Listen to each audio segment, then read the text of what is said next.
Good morning, traders. Welcome to the TMT Stock Market Strategy video for Monday, February 13th. All right, over the weekend we did a lot of homework. We did a lot of historical homework, a lot of historical comparison from the 1929 crash, the 1987 crash, the 2000 and the 2009 crash.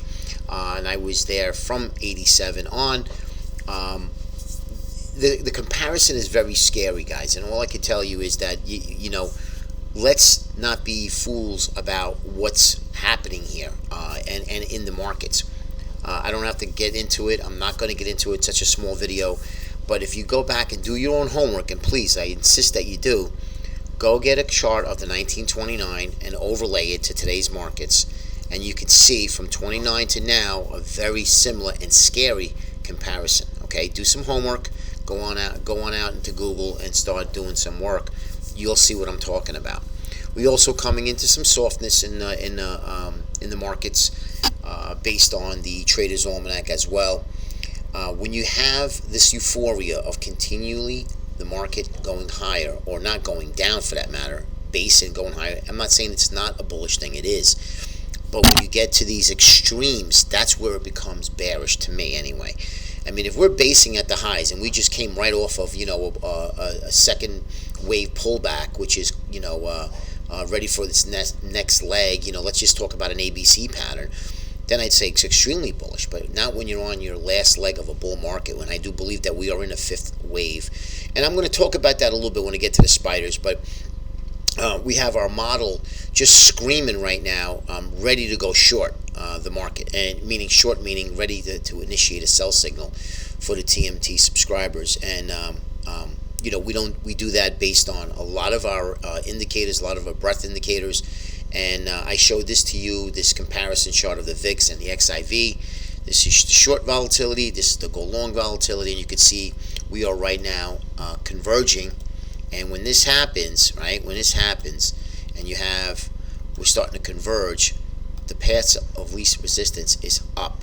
In this case, the XIV down. And commitment to trader reports confirm VX, the VIX, this is the VXX, which is a tracking ETF for the VIX, is the most heavily shorted since the instrument has been created. Now, it can continue to work the short side, and the longs continue to work, but it's only a matter of time. And I mean that by saying it is only really a matter of time. It could happen tomorrow. There's a lot of economic data. CPI is going to be very important for the Trump administration right now and what he's doing. We have the Henry Hawkins with Janet Yellen. We got Japan going on with Abenomics and Trumpnomics.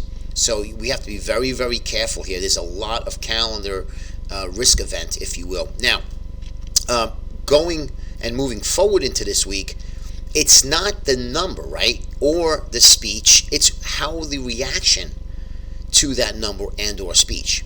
So if, for instance, Janet Yellen comes out favorably, and she's more dovish, and the market decides, hey, let's rip the market higher, that's going to put the tone for the next couple of days, or maybe actually next couple of weeks. And I mapped a hypothetical, okay? And that's as technicians and traders, that's what you want to do. You want to map like sort of a fractal type thing, you know, and mapping what has happened and where we are now to see where we might go. Okay, does that make sense? I hope it does. And if not, send me an email. I'll explain it more in detail. All right, here's the VIX, VIX. Now we're at an inflection point here where the Bollinger Band is in here in the red area, and here is the lower end of the band. It's going to explode one way or the other, and even if it does explode lower, I think that's the capitulatory sell-off that the VIX is looking for to actually burst higher. Okay, so VIX is not telling me to get short. I wouldn't even think about shorting this VIX right now, not even close. Here's the NYUD advanced decline with volume, and as you can see, lower lows and lower highs continues as we make new highs in the S&P. Not a great looking chart at all, to say the least. Okay, this is something that I would be extremely nervous. A very reliable indicator. Again, indicators are lagging the price. We all know that, but it's something that gives us a little hindsight of what is probably to come. When the breadth of the market is not confirming what price is doing, you have divergence. And when you have divergence could play out for quite some time. That is true, as it's been doing. But be careful. And again, I keep saying it, and I don't want to be repetitive on be careful. But yeah, when you're day trading, it's fine. But you also want to be prepared for a market sell-off.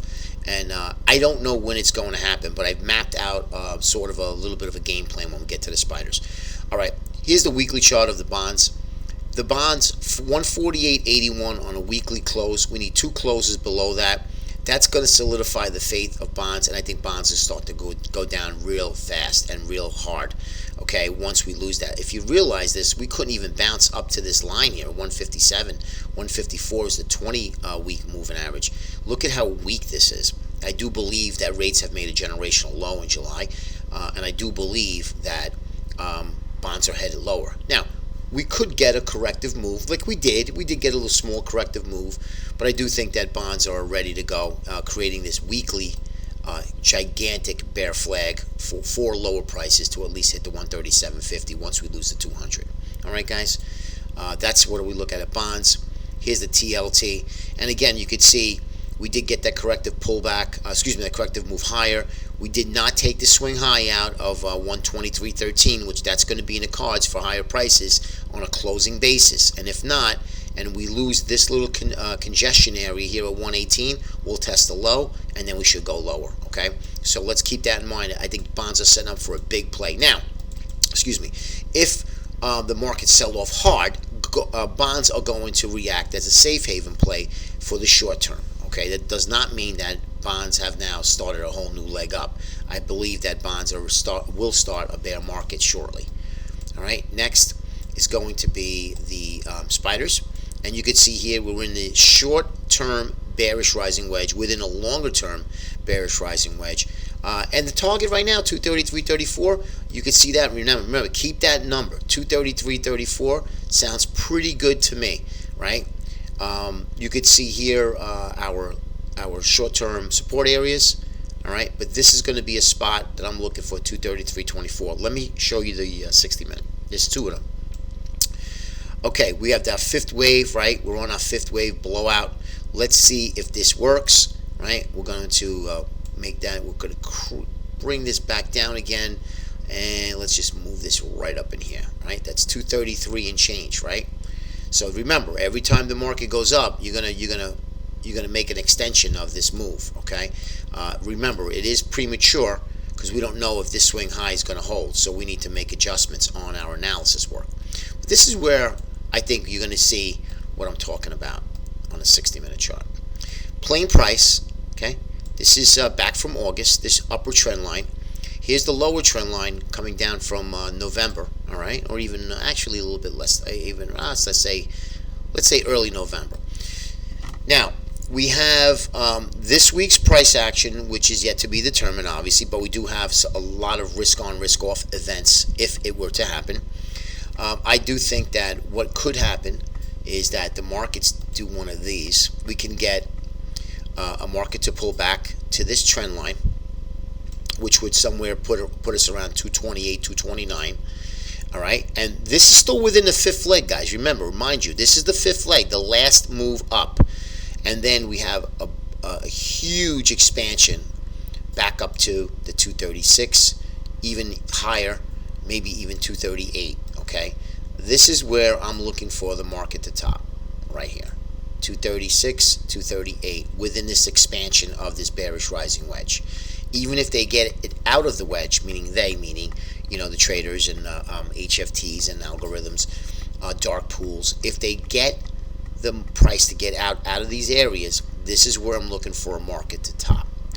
Once we fall back into this bearish rising wedge pattern, okay, because this could be a failed breakout and still be within the pattern, then that's where I'm starting to look for a market to pull back. Now, let's talk about dates. Where do I think and why do I think the dates are? Well, there is the 1929 anniversary, which is this week. I believe it's Thursday. Do the homework. I'm not sure. I think it's Wednesday or Thursday. I haven't done that in a couple weeks. Then I do think that on top of that, remember, Donald Trump said here 2 days ago, or actually say at, what was it, 210 or 29, in 3 weeks he's going to have a marvelous announcement on taxes. Okay, so if you do the math and you go to 3 weeks, 3 weeks comes somewhere right around first week of March. Okay, so this is what I'm thinking. We go down here, we chop up, and we make our expansion move, blow off top right into somewhere around March 10th. That's what I'm looking for. Now, we also need a catalyst. That could be the catalyst to push us one more time where the shorts capitulate for the last and final time and go long. And everybody that is not in the market is finally in the market at the highs, thinking that the markets will go through Dow 30,000. And then that's when you're going to have this explosive move to the downside and really wipe out probably trillions of dollars of stock market value, because the powers of B have gotten the retail public way long up into these extensions. Okay, and this is what I'm telling you. Why? Warning. I am not saying to go short, right? I'm saying warning. That's all it is. Like I mentioned before, I love some long plays. I like the Under Armour, Chipotle Mexican Grill. Trend traders, you continue to stay long until you get your signal based on your technical analysis. But I wanted to show you that, and I think you'd really find that interesting. All right, so just let's run through the rest of the charts here. I don't want to get it too winded. IWM, and here's what I think too. I think IWM pops, and I think IWM falters all the way back down to the 38% retracement. Nobody believes it. They buy the dip, they pop up into the bottom of this line, and then they really sell off hard. Remember, IWM will probably be the better play of the 5 ETFs and the 5 indices that we follow, but not now, not here in its explosive move up with no volume. Let the market come in, let it really get scary, and that's when you want to buy it. Because if someone were to say, hey, I'll bet you $100 that the market is not going to sell off this year, I would take that bet, that the market is probably inevitable, and it's in the cards that we're going to have a pretty decent sell-off, which is good for the market, guys. It is healthy.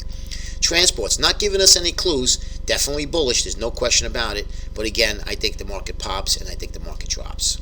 And lastly is the Qs. Same thing. We're on our 5th leg extension. We broke out. Everybody's now excited and wants to get long Facebook, Amazon at these lofty valuations. And you'll see the market roll back down again. Remember, don't listen to anybody, not even me. Don't listen to Fast Money, CNBC. Do your own homework. Do your own analysis. Make sure it fits into what you're looking for and how you trade. All right, guys, be careful out there. We'll see you tomorrow. Take care.